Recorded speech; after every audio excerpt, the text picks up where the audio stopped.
Thanks for the opportunity. And it's Hauck, but that's all right. I'll Thank just, you. Thank you yeah, for correcting. no worries. It's German. It happens all the time.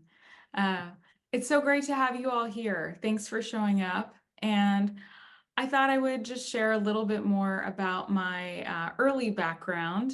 And so I grew up in the offbeat state of Florida and have been living in California for the majority of my life.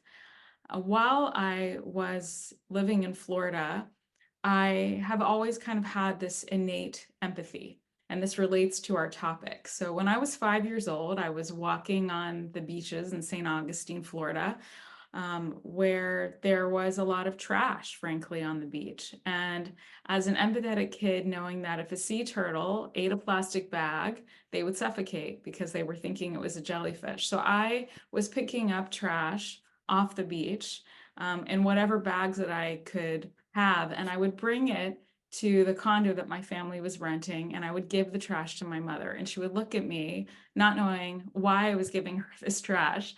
But I said, Mom, if the sea turtle eats it, they're going to die. And so, why I bring that up is because there's this theme that I've had throughout my life. I joined the military. I thought I was going to go into environmental conservation, and I went into water purification. After the military, these are some of my family members, my niece and my nephew. But after the military, I went into graduate school where I was studying organizational development, health psychology, and I had the great opportunity to be a lead researcher on 3 NIH-funded clinical trials at UCSF's Osher Center for Integrative Medicine. We were looking at lots of different components of the benefits of meditation on cortisol, on telomere length, which actually indicates more of your mitochondrial health, your biological health, and also on our ability to be resilient in the midst of stress. This got me an invitation to teach at Stanford, where I was a senior lecturer for about 10 years. I created about 10 different courses on topics like well-being, leadership, team effectiveness. I've had the great privilege to be brought in to work with some fabulous companies. LinkedIn was my very first client pre-IPO, and I've come in and supported the C-suite as an HR and talent development partner, working on things such as leadership development, performance management, culture, DEI, lots of wonderful programs. But I have really distilled a framework on conscious leadership.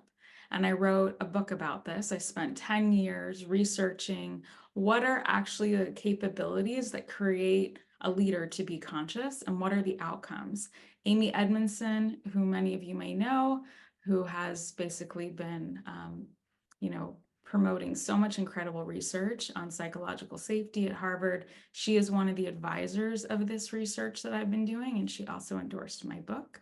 And my book came out in 2021.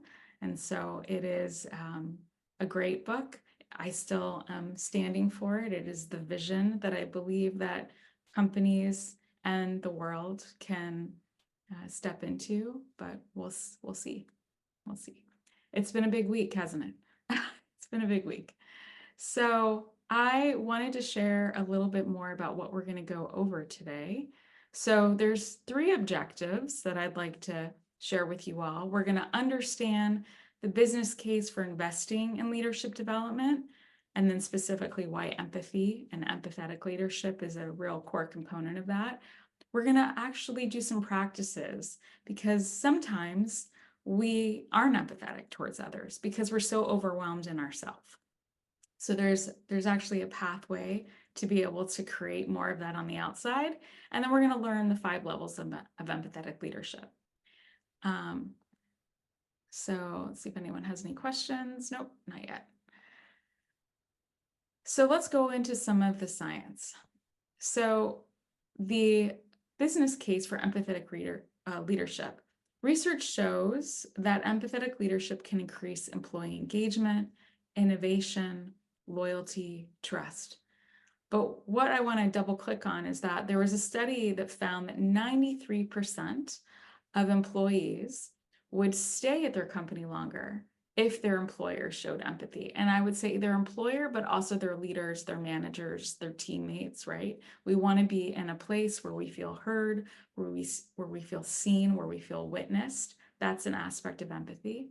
The Harvard Business Review also found that empathetic leaders have better team performance by 21%. So do you remember that amazing woman that I showed a slide of, Amy Edmondson? So she did her research on psychological safety, and psychological safety has been found to be the #1 predictor of high-performing teams. But what is very close beyond and what influences psychological safety is social sensitivity. And social sensitivity, which is actually one of the levels of empathetic leadership, is the ability to sense what's happening for someone and then respond in a caring or kind way.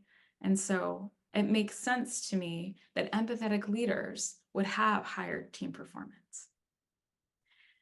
The Workforce Institute at UKG surveyed 3,400 people globally. They found that 69% of people claim that their boss and their romantic partner had the greatest impact on their mental health. We've all heard this before.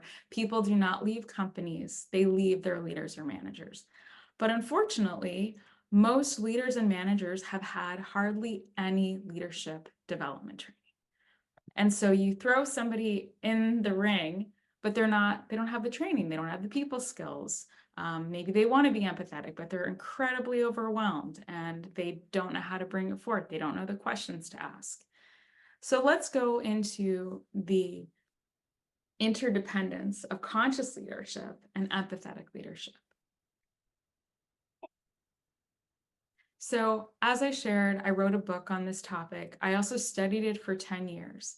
I found that there were 9 leadership capabilities after working with companies like Capital One, LinkedIn, Bank of Montreal, Pixar, that when certain people actually had developed these, that it increased certain outcomes. Now, the one thing that I want to share about these 9 is that they're all qualities and capabilities that we develop on the inside. So, I'm developing self-awareness, I'm developing self-management, resilience, psychological and physiological well-being. They're the foundation. If we don't have well-being, how are we going to be a good leader? How are we going to be a good person, a good manager? Humility, self-belonging, mindfulness. And the reason that I have empathy highlighted here is because in some of the research that I've done, when all of these are being developed at the same time, empathy goes up really high. And I'm going to share an example of this. So I was brought in about 2 years ago to a big fintech company. Many of you probably know the name of it, but I'm going to leave that to the side for right now. And they were showcasing high performance in one of their departments, but they had a 25% spike in turnover over 6 months. So again, high performance, but a lot of turnover. Why? Well, essentially, they had this high growth, but the people were really disconnected from the values, and the leaders had no leadership or management experience or training. So therefore, again, people don't leave companies, they leave leaders or managers. So what I did to solve for that is that I partnered with the HR stakeholders, and we designed and delivered a 6-month blended learning conscious leadership program to 100 directors and above. I focused in on the 9 leadership capabilities that I just showed you. We did assessments at the beginning, in the middle, at the end. They were quantitative, they were qualitative. And I was also doing a team and trust assessment, which was showcasing, okay, so these are the leadership capabilities that the individuals are actually increasing, but what's happening to the cohort? What's happening to the team? And so these are some of the results that we found after 6 months. So psychological safety in these 12-person cohorts went up by 50% within 6 months, 50%. Empathy across the board of each of these cohorts or teams, we could call them, went up by 75%.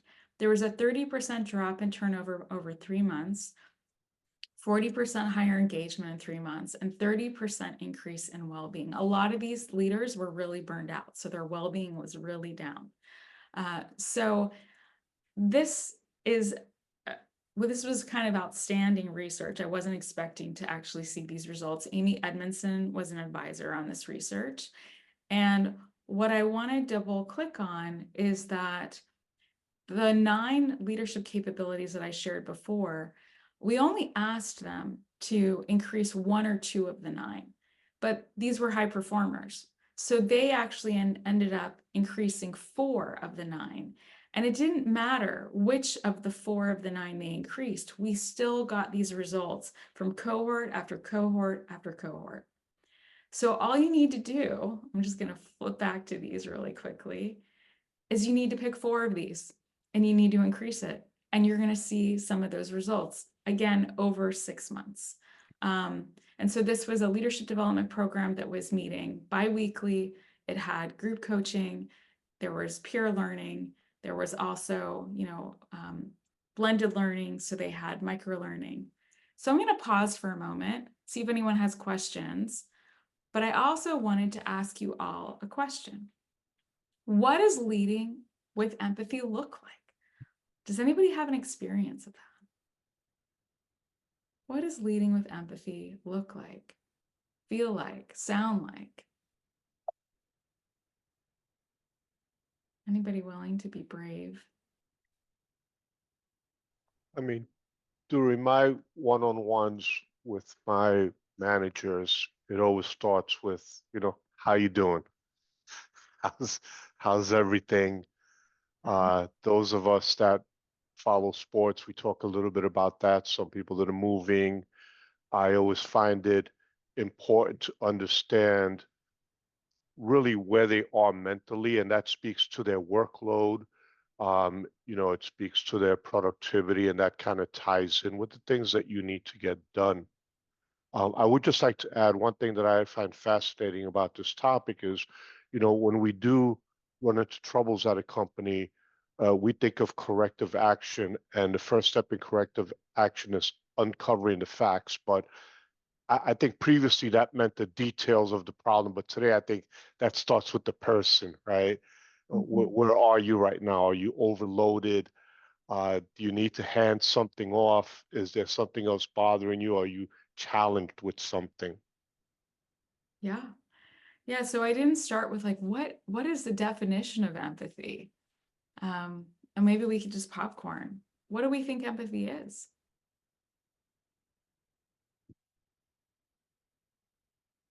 You kind of Understanding. shared this is what leading with empathy looks like, which is I'm checking in. How are you? How are you feeling? What's going on at home? What's going on at work? Right? But what do we think actually empathy is? Deborah, were you going to say something? Yeah, I said understanding and putting yourself in that person's shoes, and trying to understand what they're going through at that time, whatever it may be. Yeah. Great. Great. Love it. Okay. Anybody else trying to understand where the other person Yeah, I is, think it's the listening same. before speaking? I would say the same as Deborah, but for me, it's like meeting people where they're at currently today. So going into my one-on-ones, especially this week with my team, it's like knowing that it was emotionally charged for most people this week. Yes. And so just going in and knowing that, like, listen, I just got to meet people where they're at today and being okay with that. Yeah. Beautiful. Beautiful. So I actually shared with the team of Xapa this week some of my feelings about what I was going through as I was getting ready for this. And one of the things that's really beautiful about empathy is that when somebody shares their experience, it doesn't have to be your experience, that we listen, that we acknowledge, we validate, we actually may even, do some reflective listening. I hear this. So this is what's going on for you. But when we don't say anything, we don't acknowledge, we're kind of like, there's nothing going on. That actually doesn't support empathy. I think we probably all had experiences where we might have shared something and it just plopped. There was no response, no acknowledgement. So I just want to highlight that because while we may all be feeling a lot this week, it's important to just acknowledge. because then people feel heard, they feel seen, they feel witnessed. But we're going to get more into like, how do we do this, right?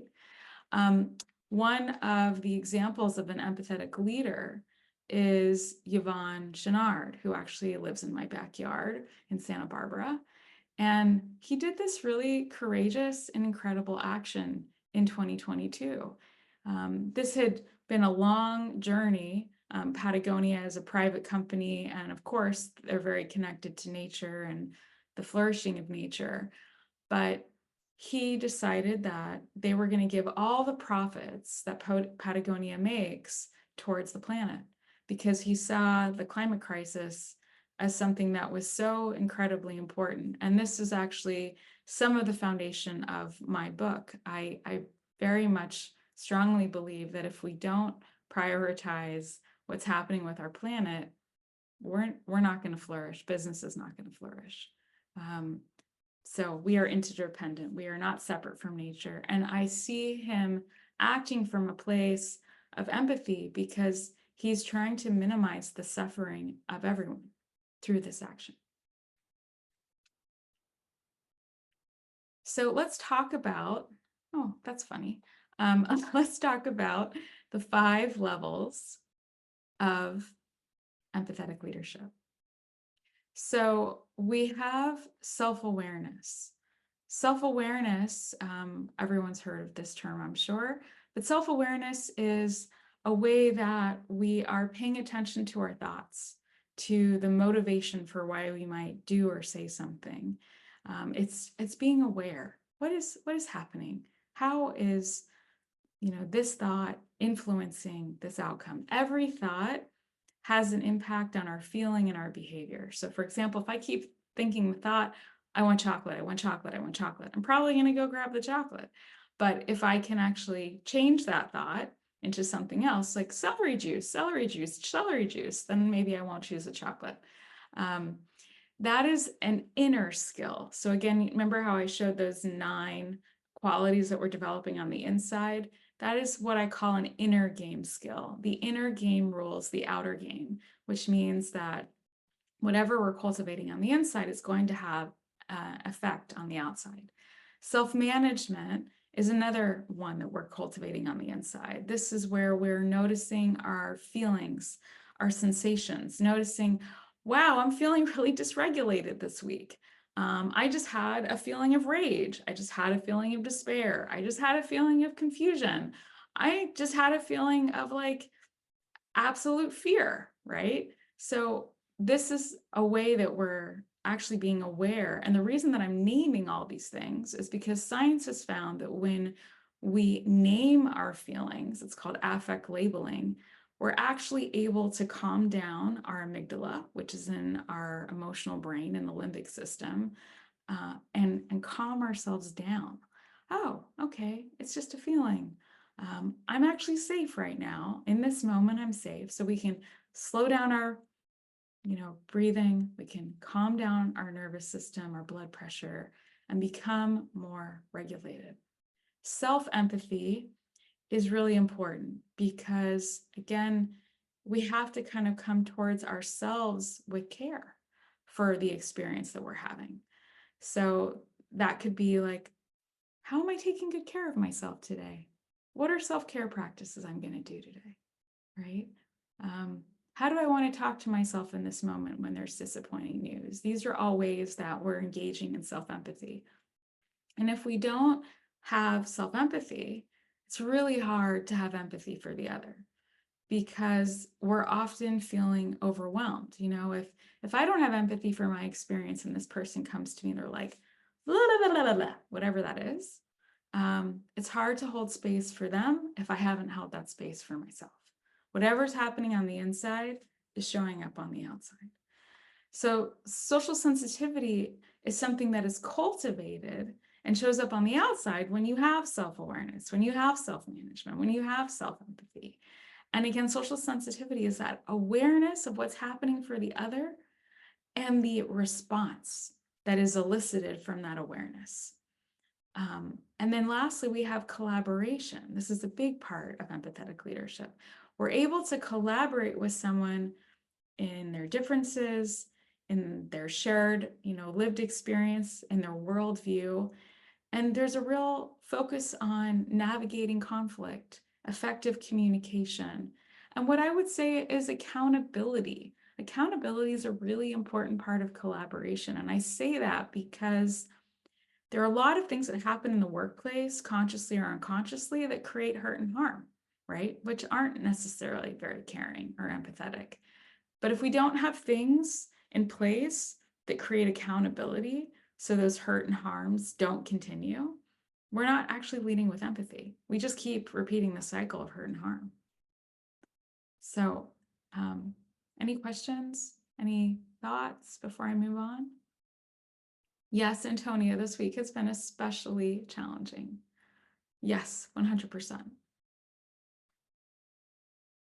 I hope you feel like I can empathize there. So, let's, again, focus in on the self-empathy and other empathy. How have you all been having self-empathy for yourself this week, being that it's been a challenging week? What are some of the things you might have said or did that showed self-empathy?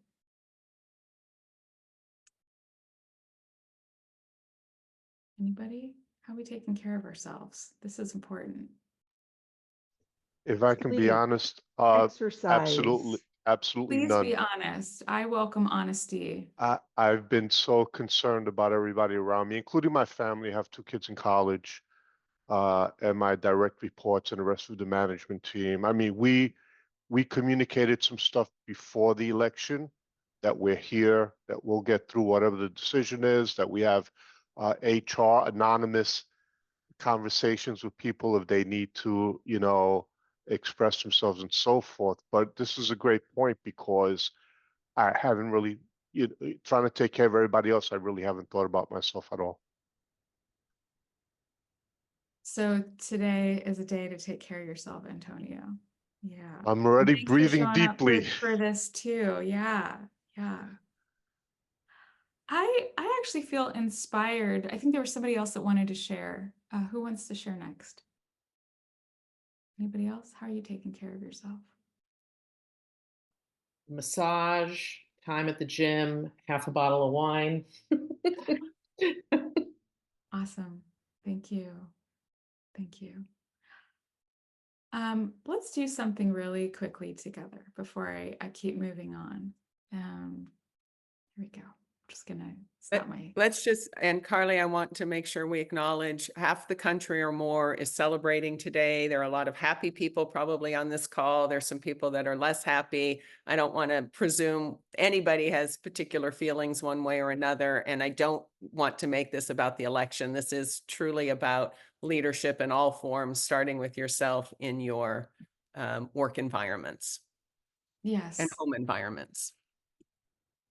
So let's just take a moment and close our eyes.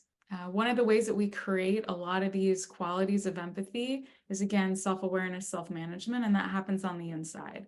I've had a meditation practice since I was 19, so it is something that I kind of greet my day with every day.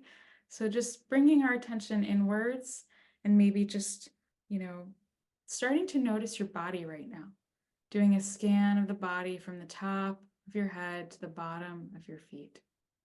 And just noticing, where are you holding tension, tightness, and taking some deep breaths, breathing in, breathing out. You might notice that as you breathe in, your stomach rises, and as you breathe out, your stomach falls.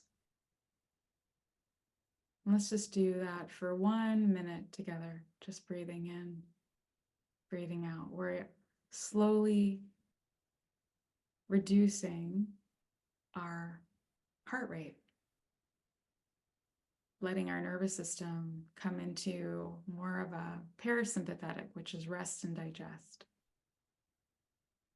And just seeing if you can hold the inhale for a few seconds and hold the exhale for a few seconds.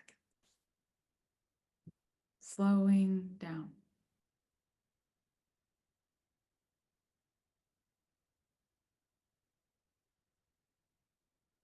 And just noticing what's happening right now without judgment.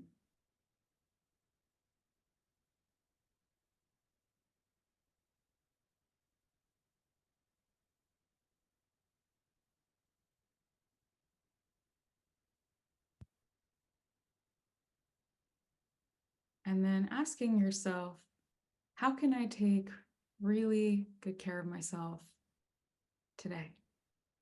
What would that look like in my thoughts, in my actions? How can I really care for myself today?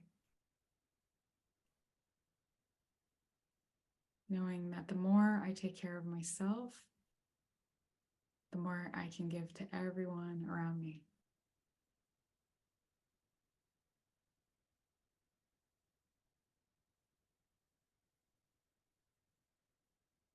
Okay, and when you feel ready, go ahead and open your eyes.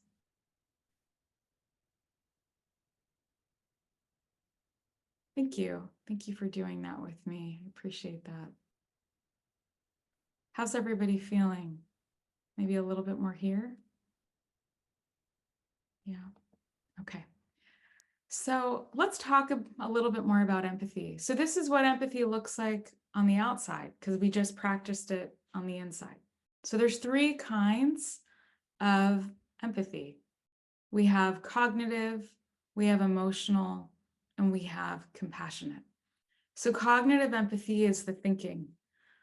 I understand what Mary's going through. Okay, I understand what Mary's going through.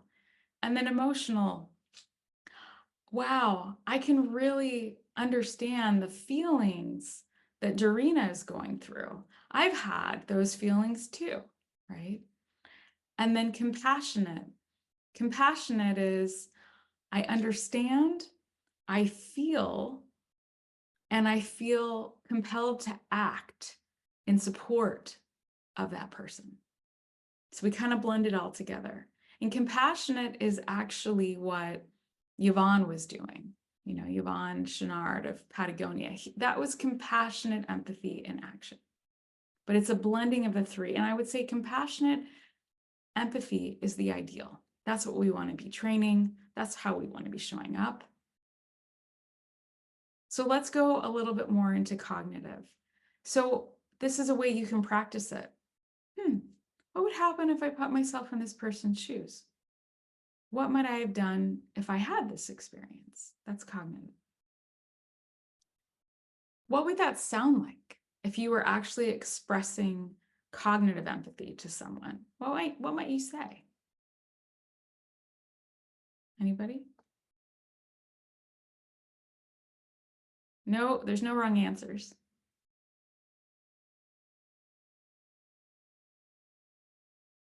Dun, dun, dun. Okay. I understand this is a difficult situation and I can empathize with this challenge you are going through. So again, you're just saying, I understand. It's cognitive. Yeah. How would you feel if someone said that to you? Maybe understood. Yeah. Okay, emotional empathy. How do we prompt that? When have I had a similar experience? What feelings can I imagine I would have experienced in this situation? Oh, okay. Yeah, I could imagine being frustrated, impatient, happy, content, right? So what does that look like? How do we actually express that? Because this is the part that we can be thinking it. We need to express it so the person feels witnessed, so they feel seen, so they feel heard. What might we say to express emotional empathy? What do you think?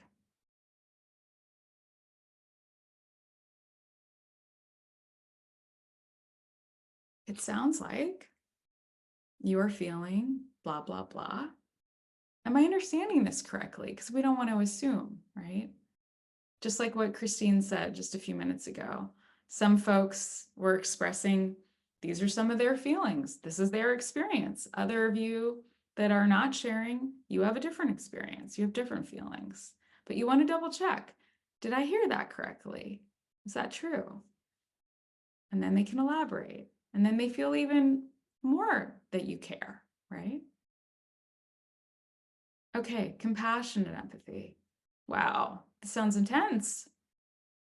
What supportive action would I want or need if I encountered this situation?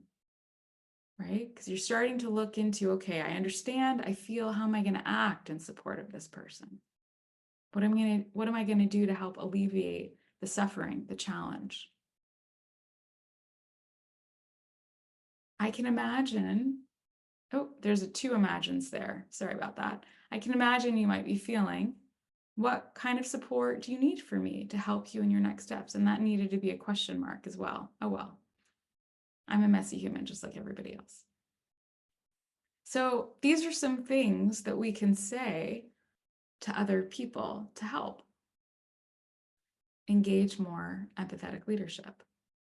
So I wanted to ask you all another question. These are some prompts that you can be reflecting on to kind of bring this into your roles and to share it with your teams. But where do you feel like your organization is doing well in one of these?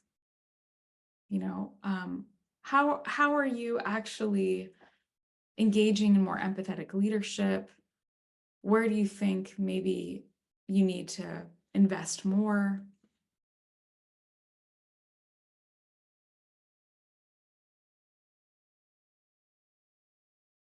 I'm going to just take these away because that was maybe a little confusing. Where do you think you all are doing well with empathetic leadership in your company? Anybody willing to share? Is this something that's being trained? Is there leadership development happening? I think that for my company, it's pockets, right? We have a lot of new managers and there's a lot of learning that they need to have done. Some of our more seasoned managers definitely lead from this place. So I think it's pockets. It's not, we have a lot of work to do in our company in order to get everybody operating at the same level, leading with empathy. So I think for my company, it's in pockets, right? I think some do better than others, but the new managers, there's a lot of learning that still needs to happen. That makes sense. That makes sense. Carly? Carly, I have a question. Like, Sure. can you teach empathy? I mean, can we or maybe I'm just channeling after this week, but is it inherent in people to be concerned about others, and it's inherent in people to not be concerned about others and be selfish and it's all about me? I love that you brought that up. I was going to bring that up too. Oh, sorry. No, you can tell me to shut up and we'll get to it when we get to it. But no, I was actually acknowledging, like, thank you so much for bringing that up. So if you actually look at the definition of a sociopath, and I trained as a psychologist in my earlier days. I actually did 3,000 hours as a therapist in California after my graduate degree. A sociopath does not have empathy. They do not care about the well-being of others. Okay. There is a me culture. We have it with our selfies, with Instagram. There is a lot of that. There's a lot of narcissism in our culture and in other cultures. And that can be very self-centered and selfish, where we're not looking at the whole. I think that most people have empathy, but most people are also feeling really overwhelmed and their mental health is not great. I mean, there's stats that show this in the US and all over the world. It's not like it's not just my belief system here. So if our nervous systems are so overwhelmed and we're struggling with our own mental health and our physical health, and the food system isn't helping that, a lot of our food system is pretty unhealthy. So that's affecting our mental health. We're in survival. If you're in survival and somebody comes to you and they go, my house just burned down. Help! I'm in survival. I can't help you with your house. I gotta take my kids to school or whatever. I'm being a little bit, but I'm being real. So I think that compassion and empathy is innate, but a lot of people are really checked out. I'm being frank, and there's a lack of consciousness there. I do believe it can be retrained, and it's essential that it be trained because we have a lot of problems we have to figure out, and we need to come together. And we need to come together in a way that's caring for others. So Carly, we have a lot of very senior executives on this call. We have a lot of board directors. Are there some actionable steps Yeah. for creating empathetic leadership environments and knowing when you have an empathetic leader or how to create more empathetic leaders? For sure. So it starts with you all, frankly. It starts with you. Like, you have to be the model. Leaders are the champion of culture. So some of these prompts are, how are you inviting and empowering those around you to lead with empathy? Are you focusing in on leadership development in your company? And what does that look like? And for these times, in my personal and professional opinion, we need trauma-informed leaders. We need trauma-informed leaders at the top in HR. We need to have our recruiters be empathetic. There's not a lot of empathetic recruiters in my experience. We need it to be, embedded in sales. It's something that everybody needs to know in the company, frankly. But the leaders and the managers are modeling it. And if we, have a culture where there isn't psychological safety and we can't actually be honest, but do it in a way that's caring, and saying, hey, this is my experience. You don't have to like my experience, but this is my experience and I'm going to share it. And this is my, opinion and my belief, and doing it in a way that is helping support the vision and the goals of the company, right? And the collaboration and what we're here for. So that's a few things that I would say. And I saw, Kathy, you had your hand raised. Please, what would you like to say?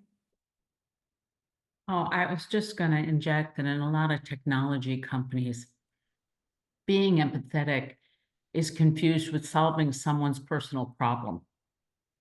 And the management has not been trained to listen, observe, and ask.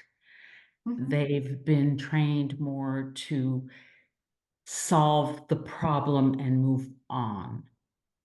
And you I can't believe really solve people it unless want you to hear help. their experience, right? I believe people want to help. And in the hurried, performance-oriented cultures that we've created, the time to listen, reflect, and aid without giving you my solution or shutting you down is very difficult. And this is where your comment about modeling and modeling as a board member. How do you ask questions of senior management when they're going through difficult times? Taking a moment to just check in with people before they go into some type of discussion on what's not going well, to create the intimacy and trust in the relationship you have with these people so that they can confide, you can listen, and you can compassionately move forward is not easy. It takes time. And I often try to express to executives, you need to build more time into agenda so that you have the few minutes of preamble connection and you have the few minutes of check-in after, or you lose that humanity.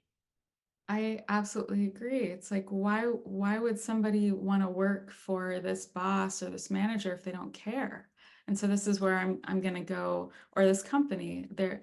And so I'll share it at the end here, but some research came out just maybe 2 years ago on what millennials, Gen Z, folks wanted. The number one thing they wanted, there's 4 things. The number one thing that they want an empathetic manager or leader. that's checking in on their well-being and is invested in their personal and professional development. Everybody wants that, right? Everybody wants that. Again, you're going to stay more at that company if you feel cared for. The second thing that they wanted is they actually wanted to work for a company that had a greater purpose. They, the number one, I would say, fear for young people is climate. It's climate change.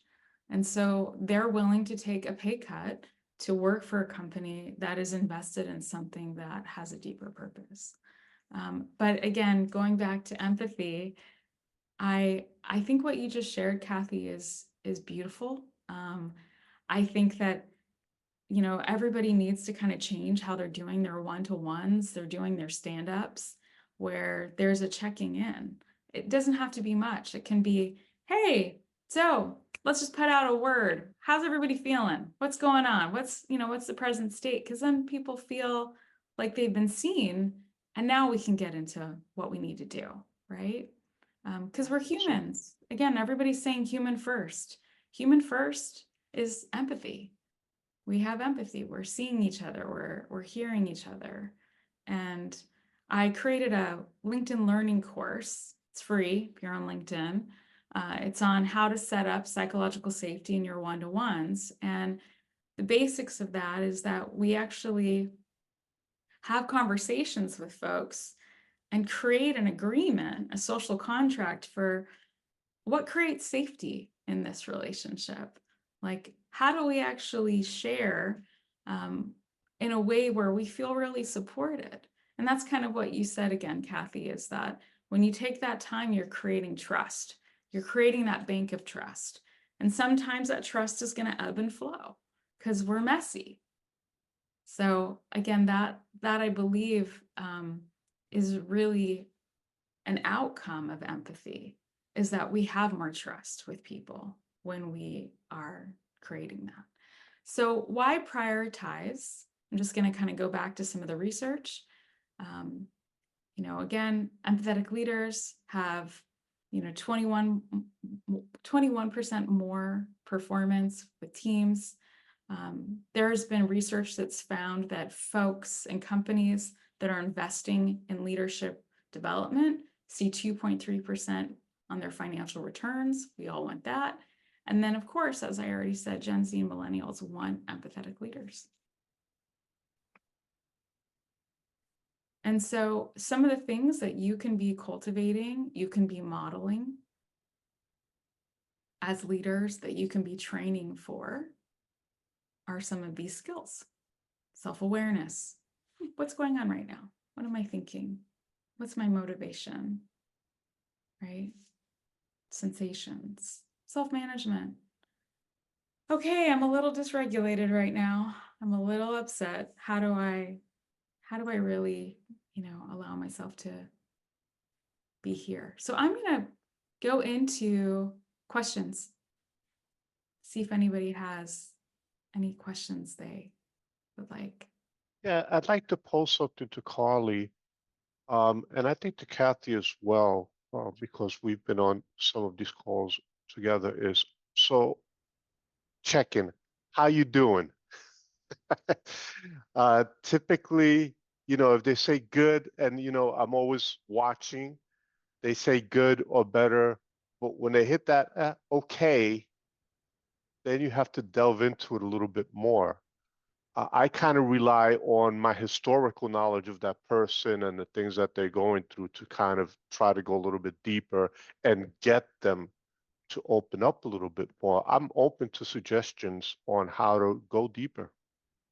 Okay, I love that. Thank you. So how you doing? It's I like the accent too. How you doing? I think that you could actually probe a little bit deeper. Sometimes what also is really helpful is that you put yourself in the ring first. You get vulnerable.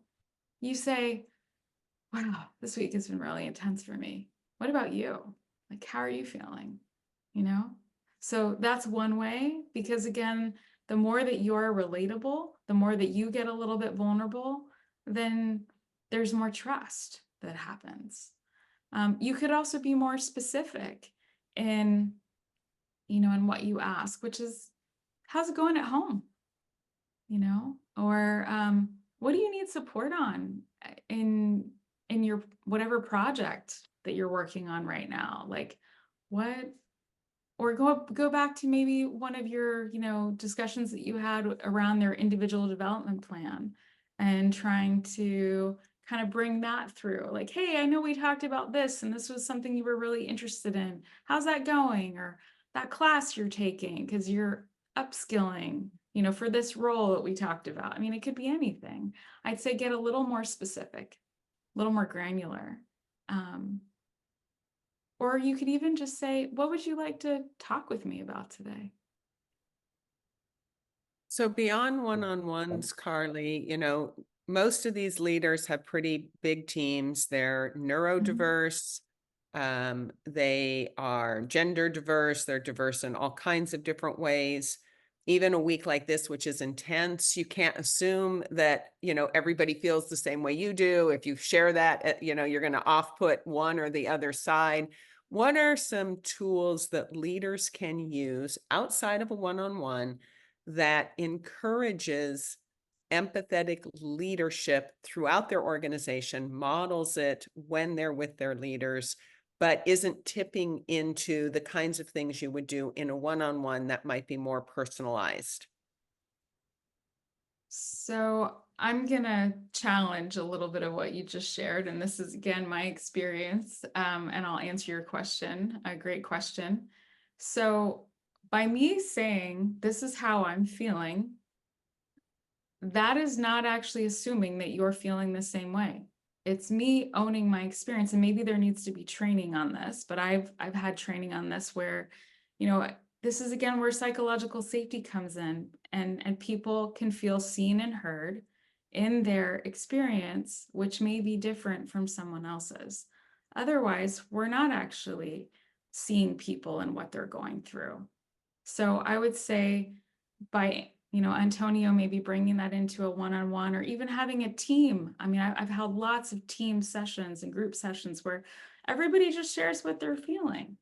It's fine. It's helpful. Then I know. It is, and just a reminder, Yeah. there's an imbalance in leaders. I'm not a colleague with you. My feelings as your leader might carry more weight in how you respond. And so I personally believe leaders have to be very careful with that, especially around trigger things, politics, religion, cultural things. Mhm. But empathy doesn't, this is what I'm trying to get away from, that it isn't just about that. Empathy goes far beyond that. And I can show up as a leader and have good empathetic leadership in a way that transcends all of this. Mhm. And I think that we can't have empathy if we don't acknowledge everybody's feelings. Like feelings are the foundation of that.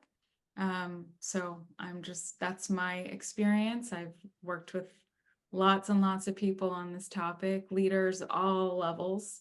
But you had asked, what can you do from like a bigger space? I think empathy again comes into everything of an organization. If we are people first, human first, we're training people in recruiting on how to have those empathetic conversations. If they're letting a candidate down, for example, they tell them more or less why. They're kind about it. There's a certain way of treating people.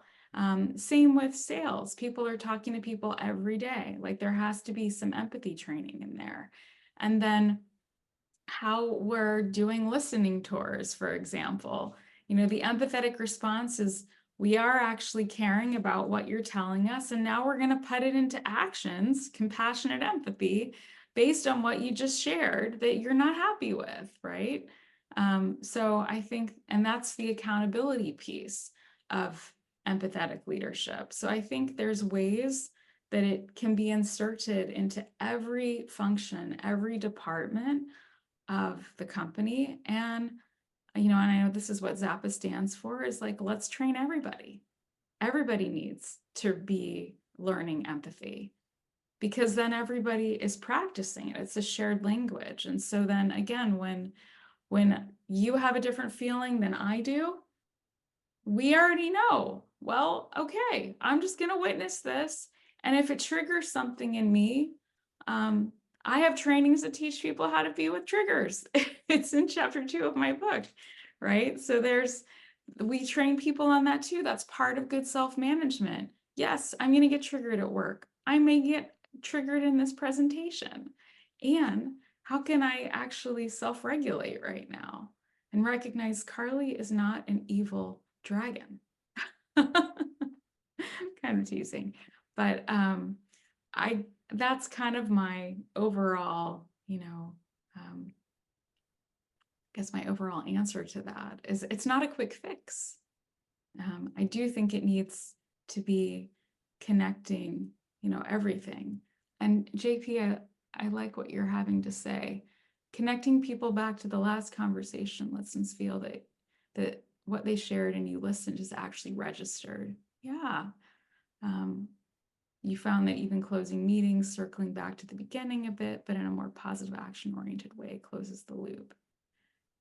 Yes, I think that reflective listening is so important, that I just heard you say this.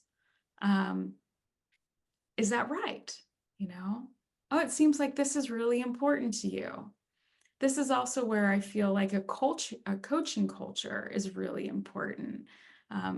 Managers and leaders really want to have, or sorry, not managers and leaders, folks in the company really want to feel like their managers and leaders are coaching them or supporting them or empowering them. And so that's more of a coaching, aspect of being a manager and a leader. So I think that we need trauma-informed leaders and managers, because everybody's triggered.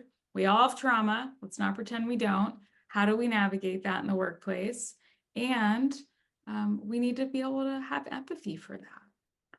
Humans are sensitive beings. We really are. We have very sensitive nervous systems. We go to fear in like 5 seconds. So it's hard. It's hard to be human. Have a great book that is also out. You can get it, on Audible, or you can get it, hard copy. And I have a lot of different resources on my website. And I have a podcast that I discontinued, but there's about 75 different episodes that have a lot of really wonderful content and skills with some reputable leaders that you may all know about.